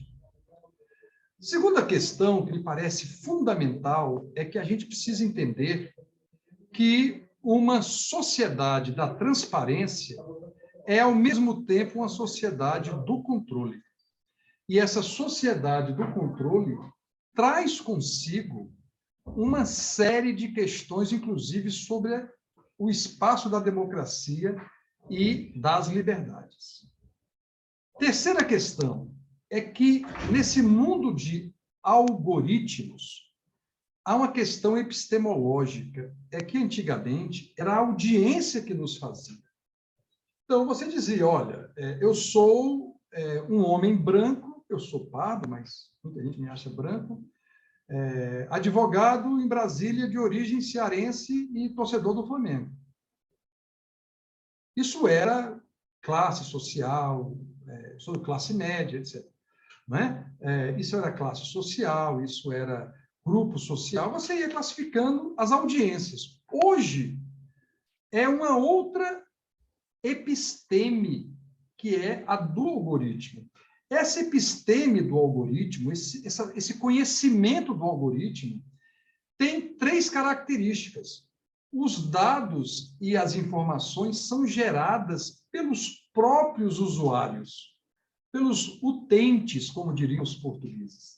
E esses usuários ou utentes, eles vão definindo, o algoritmo vai definindo você no grupo, a tal ponto que, se você comprar no seu cartão de crédito, controlado pelos algoritmos, algo fora do seu padrão de consumo, eles vão ligar pensando que alguém sequestrou o seu cartão. Se eu for na loja do Vasco da Gama comprar alguma coisa, não tenho dúvida, vai dar problema. Aconteceu isso comigo. Eu fui na loja do Vasco da Gama em Brasília comprar uma camiseta para o filho de um amigo que nasceu, e aí a moça do telefone ligou, do banco ligou, o senhor foi que fez a compra, número tal? Eu disse, fui eu. Ela disse, mas isso não é seu padrão de consumo. Eu disse, então, eu quero pedir desculpas. Mas eu fui na loja do Vasco mesmo, quero confessar isso. Uma outra parte desse algoritmo como forma de pensar é que as plataformas estão tão interconectadas que nós não temos mais ambientes, nós temos constelações interativas, o que permite o surgimento do Big Data e de empresas que vivem do Big Data. Essas plataformas estão tão interconectadas que quando você entra no celular e escreve Melilo, que é meu nome, aparece oferta de advogado. Ou aparece algum dado do MCCE. E aí depois vai aparecer o MCCE no Instagram, o MCCE no Twitter e por aí adiante. E, por fim, é que os algoritmos tomam decisões por nós. Algumas certas, algumas erradas. E isso já está sendo usado na medicina, está sendo usado, então, não é eu que sou gordinho. Toda vez que eu boto as minhas informações no meu serviço médico, o pessoal do seguro-saúde liga para saber se eu estou bem, do seguro de vida, né, para saber se eu estou bem, dizendo, olha, melhor o senhor reduzir aí o peso, porque nós vamos mudar a pólice de seguro. Se o senhor morrer porque está gordinho, nós vamos dar 20 chibatadas no seu caixão, porque o senhor não pode dar esse prejuízo para a gente.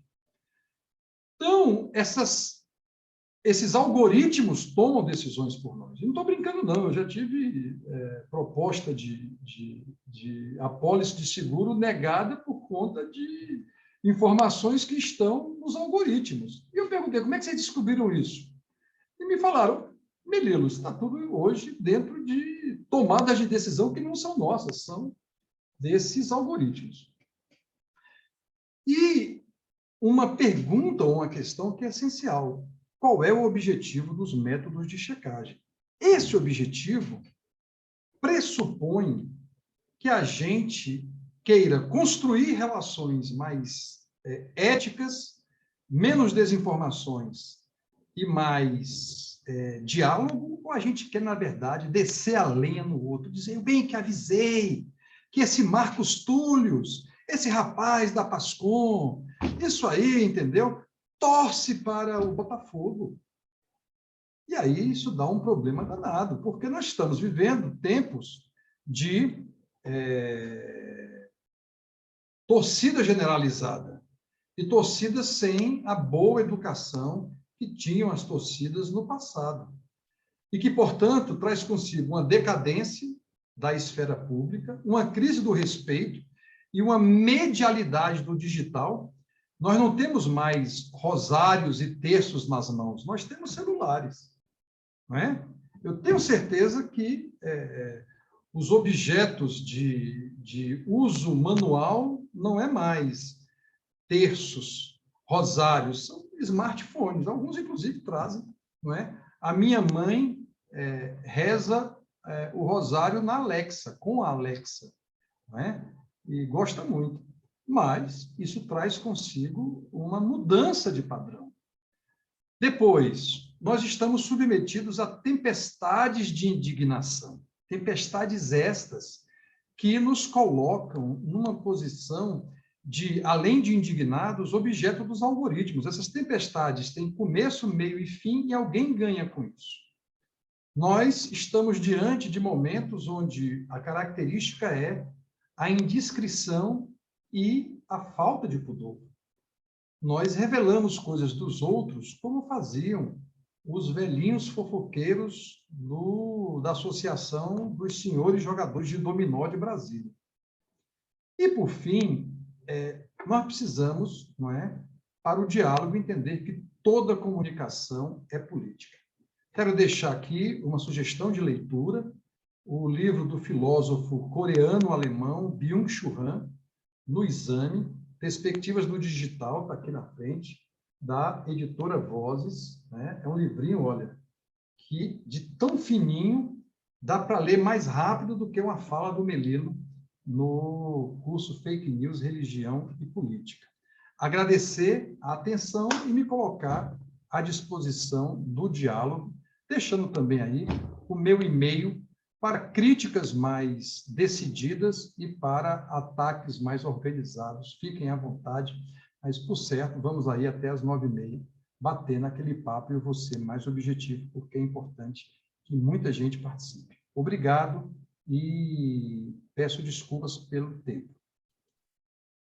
Professor Melilo, obrigado aí pela continuidade da sua fala, né, das suas explicações, e na linha da sua indicação aí do Byung-Chul Han, eu até coloquei aqui no chat, né, como você citou a Sociedade da Transparência, tem um livro dele que tem o mesmo título, que é muito interessante também, e que vale a pena de ser lido, viu? Sociedade da Transparência. E sobre a questão da estatística, só espero que você não me fale que goste de lógica também, porque aí o negócio fica feio, viu? Mas vamos lá. Algumas perguntas que já surgiram aqui. Deixa eu me recuperar aqui no... Isso, olha aí, tá bem munido. Vamos pegar aqui a pergunta do Vitor. Mesmo aplicando todos os passos mostrados e tendo a informação confirmada, ainda existe a questão do ponto de vista. Um mesmo fato pode ser relatado de formas diferentes conforme o ponto de vista, correto? É a pergunta do Vitor. O Tobias traz aqui uma questão sobre vídeo. Como submeter ao fact-check um vídeo, por exemplo. A Thalia, ela pergunta, professor Melilo, nos tempos atuais e com a desinformação, há o risco de confundir o off assegurado no jornalismo com os conteúdos falsos que citam os famosos especialistas? Vamos para essas três e depois a gente traz o restante.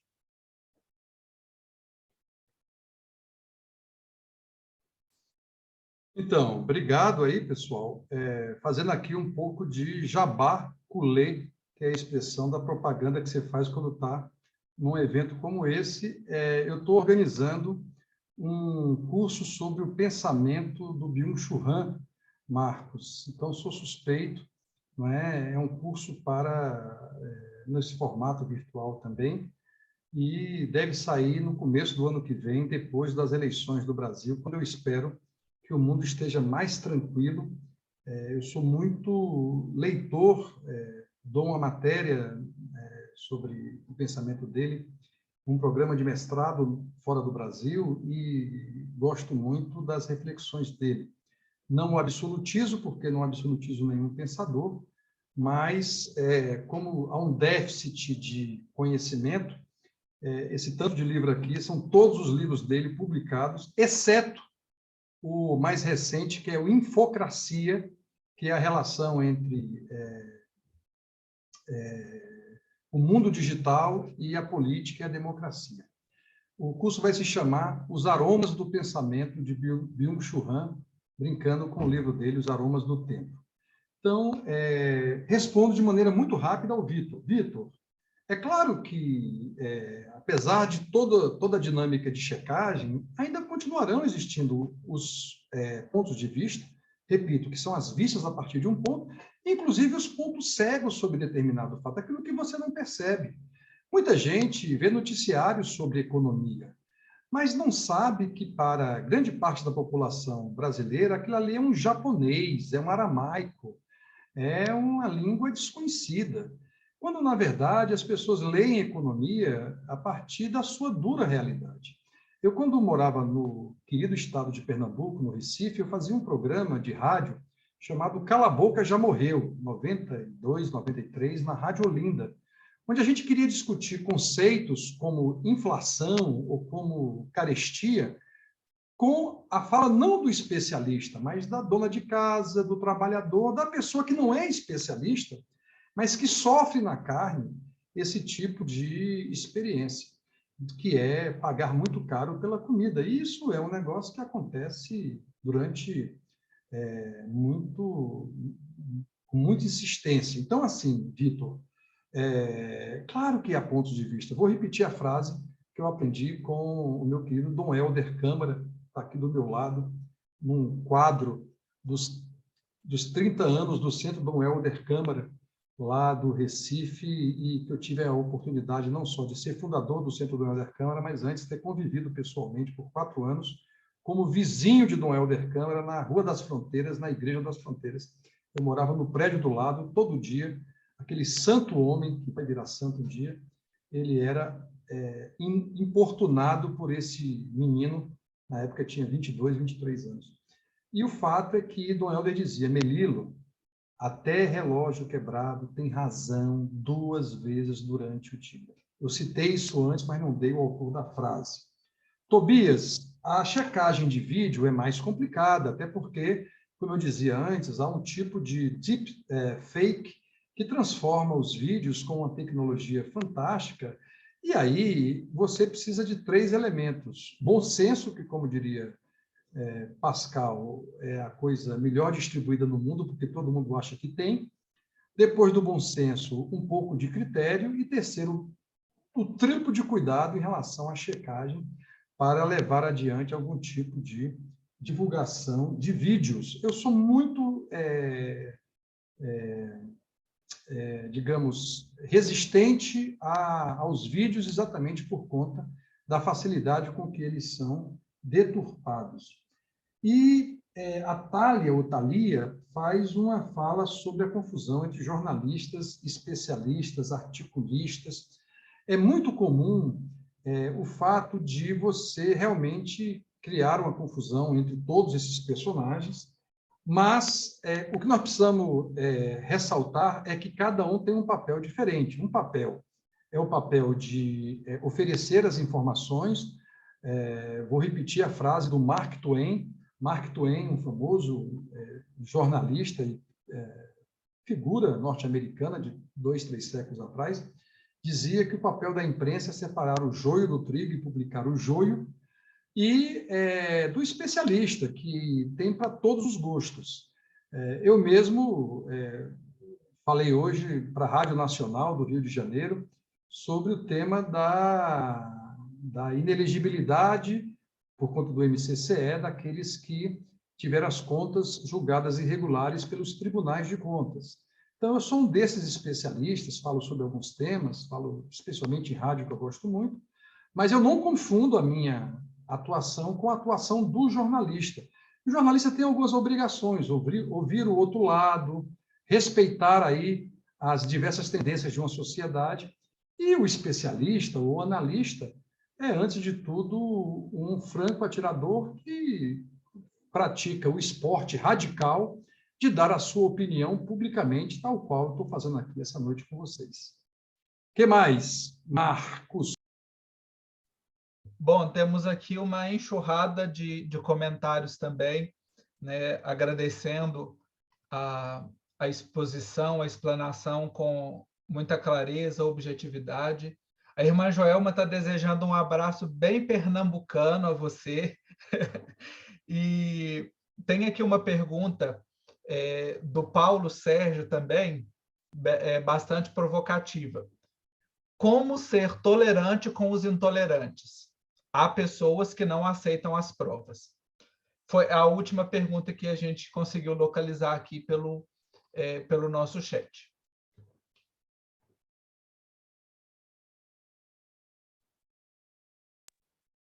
Irmã Joelma, um abraço aí para Pernambuco. Antes de entrar aqui no curso, estava falando com amigos do Recife e, de maneira muito, muito emotiva, me despedindo de meu filho mais velho, que é pernambucano, que veio ao Brasil e está mudando de continente.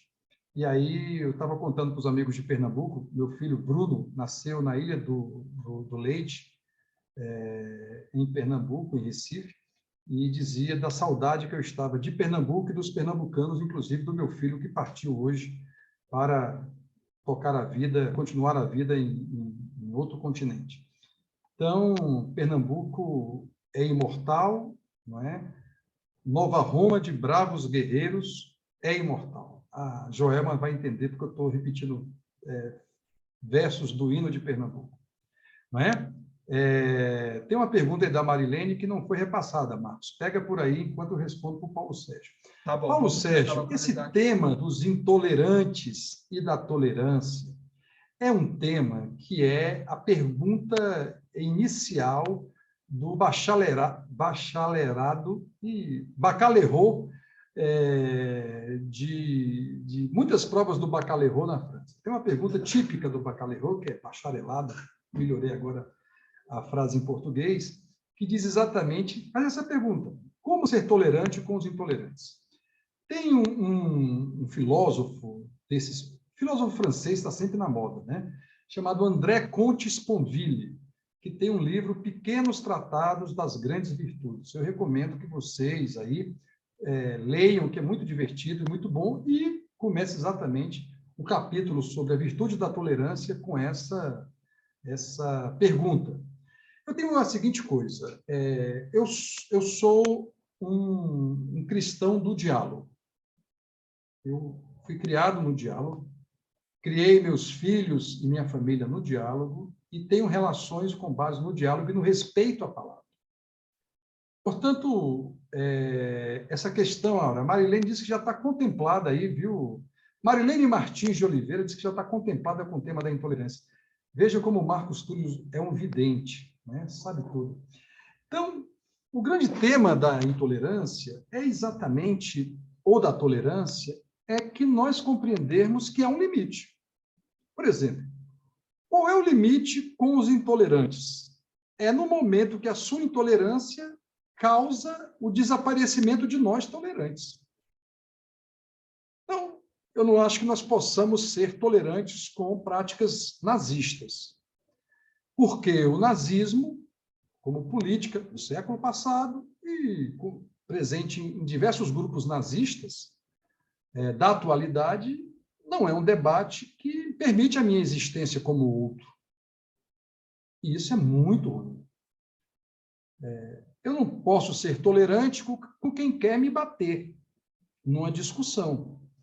Eu me lembro que, certa feita, o cardeal de Brasília ainda era Dom Sérgio, que nós enviamos para Salvador, e a Comissão Justiça e Paz da nossa arquidiocese, da qual eu era vice-presidente à época, fez um seminário, Marcos Túlio, numa segunda-feira à noite, sobre o tema da misericórdia. O tema da misericórdia. De vez em quando, na Igreja Católica, tem o ano da misericórdia, não é isso? E era um ano da misericórdia, estava tendo um ano da misericórdia. E esse ano da misericórdia, não é? Era o tema da palestra de Dom Sérgio da Rocha, cardeal, arcebispo de Brasília, agora cardeal primaz do Brasil, meu querido amigo, e que tenho muito em conta. De repente, ele era, na época, presidente da CNBB. De repente, Vanusa, escuta aí, Vanusa, o que aconteceu. Um grupo de católicos decide excomungar Dom Sérgio, porque dizia que ele era comunista. E o faz com base em um papa do passado, provavelmente Pio XII, ou alguma coisa aí, algum pio desses, e bota um papel na mão, não é? E diz: o senhor está excomungando, aos gritos, não é? Dentro do auditório da Cúria. Não tinha segurança, não tinha ninguém. E a nossa solução foi rezar um Pai Nosso e uma Ave Maria para ver se despachava aquele sujeito, que não era um sujeito, era um grupo de sujeitos. Tem um vídeo sobre isso na internet, porque eles não só fizeram a confusão, excomungaram Dom Sérgio, toda a Comissão Justiça e Paz, e mais um tanto de gente, inclusive eu estou até meio excomungado até hoje, não é? Mas esse pessoal, não é, fez isso com o objetivo de chamar a atenção, de desrespeitar. Veja, nós não os agredimos e decidimos encerrar aquele momento. Quando a gente começou a rezar um Pai Nosso e uma Ave Maria, cantamos também uma canção tradicional da Igreja Católica, Segura na Mão de Deus e Vai. E o o cara acabou indo embora mesmo. Não é? Então, eu acho que a tolerância tem marcos e a intolerância tem limites que eu chamo de respeito. Muita gente, inclusive, não quer ser tolerada, ela quer ser respeitada. Não é? Olha aí, o nosso Luiz Antônio Charbel Macluf, não é? Diz que é uma excomunhão late sententia. Estou lascado pelo nome. Em latim, quando você recebe um negócio desse em latim, você já está absolutamente, não é? Mas a Alzirinha Rocha de Souza, parece piada, essa história está na internet. Na confusão, tem alguém de terno tentando ali segurar o povo. É esta besta que vos fala, Melilo Diniz, que, além de vice-presidente da comissão, serviu um pouco de contendor. Então, eu acho que é esse limite. Em nome da Arquidiocese, conta a última história, eu fui indicado pelo arcebispo, não é, para cuidar das manifestações do impeachment da Dilma aqui em Brasília. Não sei se vocês se recordam, Brasília foi palco de diversas manifestações. Numa delas havia uma confluência do pessoal pró-impeachment e do pessoal contra o impeachment. E aí se juntou todo mundo numa sala, chamaram a OAB, a Arquidiocese, e nós dois fomos lá, o presidente da OAB na época e eu, como da Comissão de Justiça e Paz, sentar numa mesa e tentar fazer aquele muro. Não sei se vocês se recordam, foi feito um muro de separação na esplanada dos ministérios. E houve manifestações, eu não vou entrar no mérito de quem estava certo ou estava errado, eu tenho minha opinião, mas o espaço não é aqui. Mas, do ponto de vista objetivo, a gente mediou o conflito e encontrou um jeito de eles se tolerarem. O problema é que tem coisas intoleráveis que estão acima da opinião do outro. Eu acho intolerável a fome. Eu acho intolerável a miséria. Eu acho intolerável a violência contra os povos indígenas e a floresta amazônica. Eu acho intolerável o preconceito com as mulheres, inclusive na nossa querida e santa Igreja Católica. Eu acho intolerável a percepção de que nós estamos diante de uma encruzilhada fantástica na história do Brasil e não estamos sabendo reagir como demonstração não só de força e de fé. E acho intolerável o cristão que não é depositário da esperança, até porque, para o cristão, a esperança é a última que morre. E se morrer, ressuscita. Então, quero agradecer o tempo de todos e todas, dizer que foi uma alegria imensa estar com vocês, agradecer aí mais uma vez ao Marcos Túlios, a toda a equipe que está por detrás disso, a Manuela, ao William, a um monte de gente. Hoje eu devolver a palavra, Marcos, e dizer que muito obrigado pela paciência comigo. Eu sei que o meu estilo e modelo é um pouco diferente, mas um pouco de misericórdia da parte de vocês, é possível que a gente possa conversar esta vez e outras vezes. Muito obrigado. Silencio agora, Marcos. Obrigado, Melilo.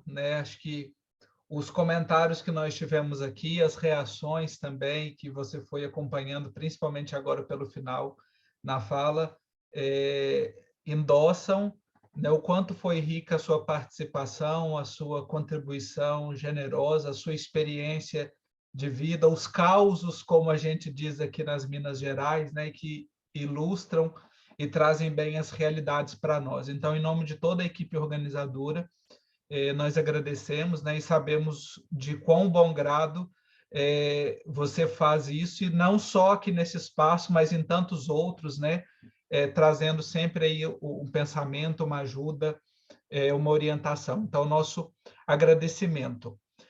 Eu quero registrar aqui também um agradecimento a cada um dos participantes que estiveram hoje, assim como os que estão acompanhando dia a dia.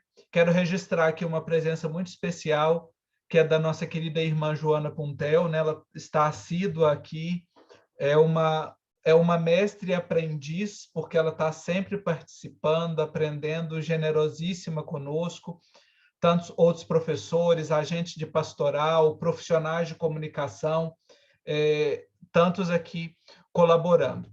Orientações práticas, né? Eu vou pedir ao William para colocar mais uma vez o link da lista de presença, né? Aí, então, quem ainda não assinou tem alguns minutinhos para assinar e registrar a sua presença, para contabilizar a emissão do certificado. Ao final do curso, nós vamos enviar os materiais que forem disponibilizados pelos nossos facilitadores de todos os dias, bem como os links das aulas, né, para que vocês acessem pelo e-mail que foi cadastrado. Então, o e-mail que você informou na inscrição é o e-mail que você irá receber os materiais e bem como o certificado depois de alguns dias, né? O certificado ele vai ser emitido posteriormente.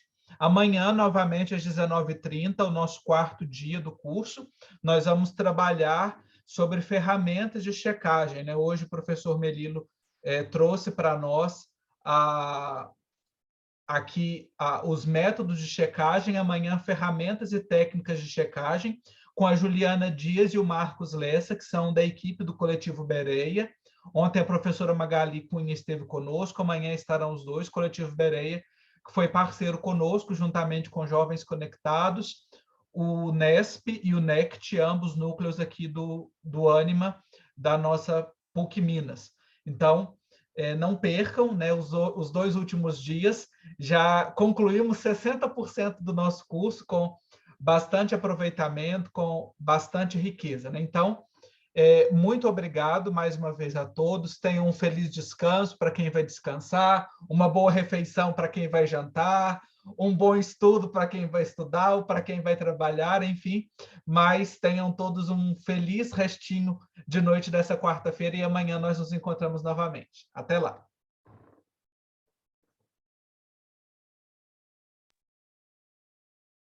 Um abraço, até amanhã.